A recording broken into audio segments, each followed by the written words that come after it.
నమస్తే, నేను Vamshi. Welcome to the point. China అంటేనే చీప్ క్వాలిటీ వస్తువులు దొరుకుతాయన్న విషయం ప్రపంచం మొత్తానికి తెలుసు. అలా అన్ని వస్తువులు చీప్గా దొరికేది ఎక్కడా కూడా ప్రపంచానికి తెలుసు, అది చైనాలోనే. ఇక అవి తీసుకోవటం వల్ల చాలామంది నష్టపోతూ ఉంటాం. మన ఒక్క భారతదేశమే కాకుండా ప్రపంచంలోని చాలా దేశాల్లో చైనా ఉత్పత్తి చేసిన వస్తువులు ఉంటాయి. అయితే ఇందులో క్వాలిటీ లేనివి చీప్ వస్తువులను దిగుమతి చేసుకోవడం కొన్ని దేశాలు ఇప్పటికే నిలిపేశాయి.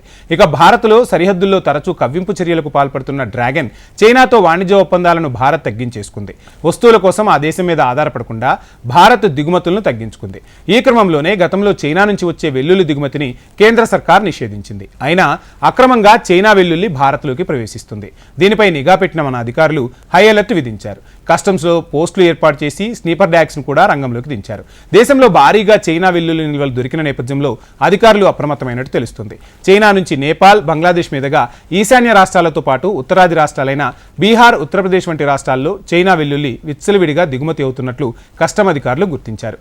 ఈ క్రమంలోనే దేశంలో భారీగా చైనా వెల్లుల్లి స్టాక్ వెలుగు చూడటంతో కస్టమ్స్ అధికారులు హై అలర్ట్ అయితే విధించారు. చెక్ పోస్టులను ఏర్పాటు చేసి స్నీపర్ డ్యాగ్స్తో తనిఖీలు కూడా నిర్వహిస్తున్నారు. చైనా వెల్లుల్లి దిగుమతులపై కేంద్ర ప్రభుత్వం 2014లోనే నిషేధం విధించింది. ఫంగస్ సోకిన వెల్లుల్లిని భారత్కు తరలిస్తుండటంతో కేంద్రం ఈ నిర్ణయం తీసుకుంది. అయినప్పటికీ కంట్రీ డ్రాగన్ అక్రమంగా భారత్లోకి వెల్లుల్లి నిల్వలను పంపిస్తూ ఉంది. సో సరిహద్దుల వద్ద అయితే నిఘా ఎక్కువగా పెంచారు. ఇక రానున్న రోజుల్లో ఈ దిగుమతులు కూడా ఉండవు. అదేవిధంగా సరిహద్దుల వద్ద నుంచి కూడా అక్రమంగా చైనా పంపించడానికి వీలు లేకుండా అధికారులు అయితే చర్యలు తీసుకుంటున్నారు. ఇది ఇవాళ to the point. Please subscribe HM TV.